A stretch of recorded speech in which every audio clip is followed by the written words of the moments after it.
Pemirsa, viral video menuding oknum anggota TNI merampas 16 ekor lembu milik seorang ibu di Kabupaten Labuhan Batu, Sumatera Utara. Tudingan ini dibantah Kodim 0209 Labuhan Batu.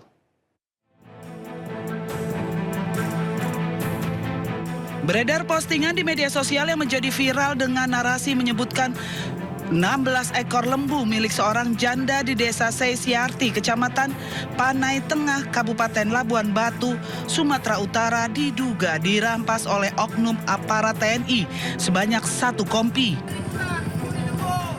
Dalam video yang beredar, sejumlah pria berbadan tegap berjalan di lokasi gelap, sementara perekam video menyorot mereka dengan menggunakan senter.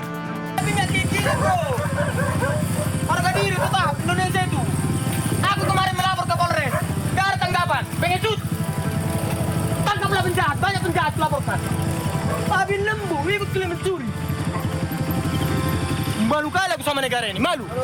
Aku malu negara ini. Malu. Jadi anak bangsa Indonesia.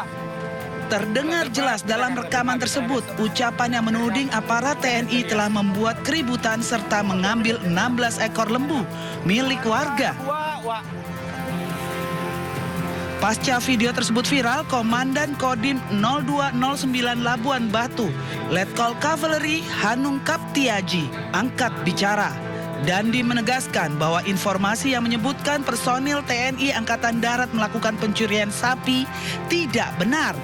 Sebenarnya peristiwa terjadi pada bulan Mei.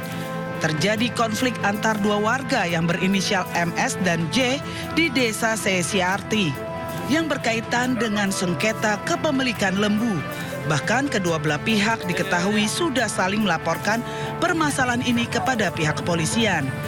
Dandi menegaskan tidak ada keterlibatan personel TNI seperti yang dinarasikan dalam video yang viral tersebut. Keberadaan personil TNI di lokasi hanya untuk melakukan pengamanan agar konflik antar kedua pihak tidak meluas dan situasi tetap dalam kondusif. Ada video tersebut, tentunya juga kami mengevaluasi kegiatan seperti apa. Apakah benar adanya keterlibatan anggota di situ? Kami sudah melaksanakan pengecekan sampai dengan sekarang terkait dengan keterlibatan tidak ada. Tetapi memang ada personil yang melaksanakan pengamanan dalam rangka pada hari itu memang situasi konflik antara kedua belah pihak ini sedang sangat tinggi. Nah, anggota yang pengamanan tersebut itu menjaga agar situasi menjadi kondusif. Letkol Kavaleri Hanung Kaptiaji menyayangkan persoalan konflik antar warga tersebut justru menyeret dan membawa nama institusi TNI Angkatan Darat dalam narasi yang dinilai tidak sesuai dengan fakta di lapangan. Dari Labuhan Batu, Sumatera Utara, Randi Kurniawan, iNews melaporkan. Kita ke berita selanjutnya, pemirsa. Diduga kerap kali dilakukan pelecehan seksual secara verbal, 4 pegawai negeri sipil atau ASN melaporkan Kepala Satuan Polisi Pamong Praja atau Kasatpol PP Kota Bekasi, Jawa Barat ke Komisi 1 DPRD Kota Bekasi. Yang menyatakan bahwa pertimbangannya dapat direkomendasikan. Inilah rekaman video amatir saat Kepala Satpol PP Kota Bekasi berinisial NS tengah menghadiri pemanggilan oleh Komisi 1 DPRD Kota Bekasi.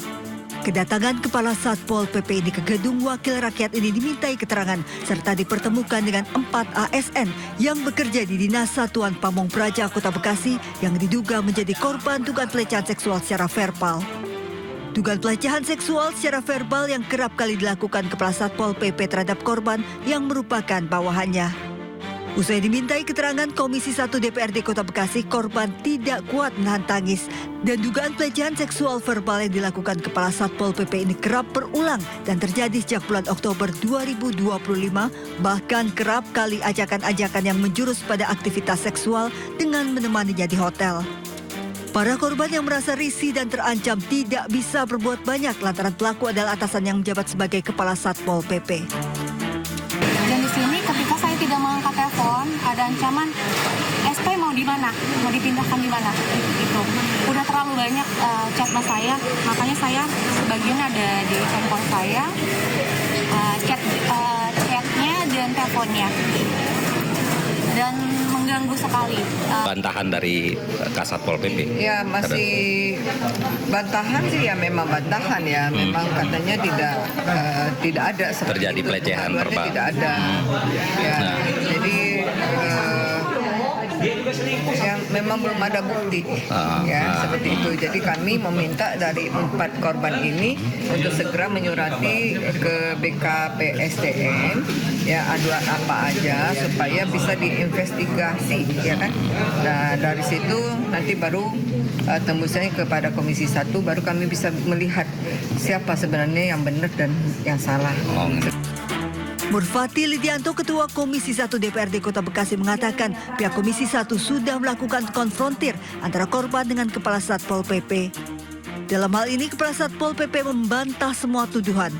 DPRD Kota Bekasi juga meminta kepada para korban untuk melaporkan ke Badan Kepegawaian dan Pengembangan Sumber Daya Manusia atau Dinas BKPSDM Kota Bekasi. Selain dugaan pelecehan seksual secara verbal, Kepala Satpol PP juga kerap kali mengancam dan mengintimidasi, seperti mengancam akan memindahkan kerja ke tempat lain apabila tidak menuruti kemauan Kepala Satpol PP.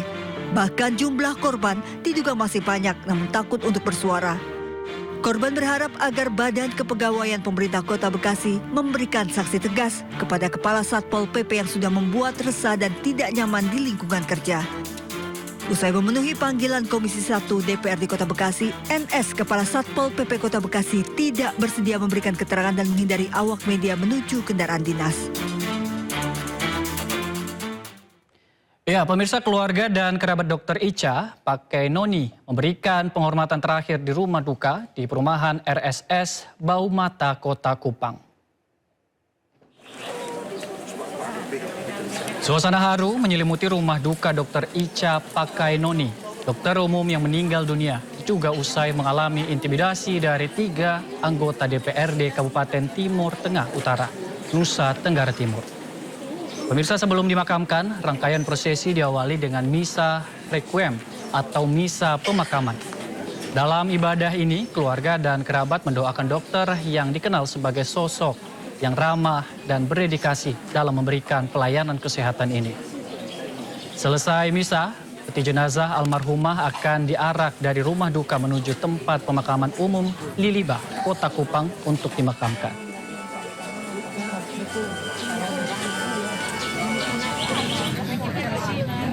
Sementara itu, pemirsa, ratusan tenaga kesehatan dari berbagai organisasi profesi berkumpul di depan kantor DPRD Timur Tengah Utara. Aksi sebagai bentuk penghormatan untuk mengenang kepergian rekan sejawat mereka, almarhumah Dr. Ica Pakainoni.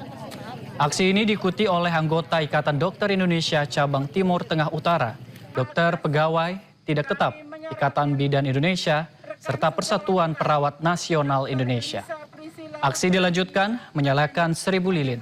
Penyampaian orasi diakhiri pembunyian sirine dari 3 ambulans, simbol duka cita mendalam. yang agak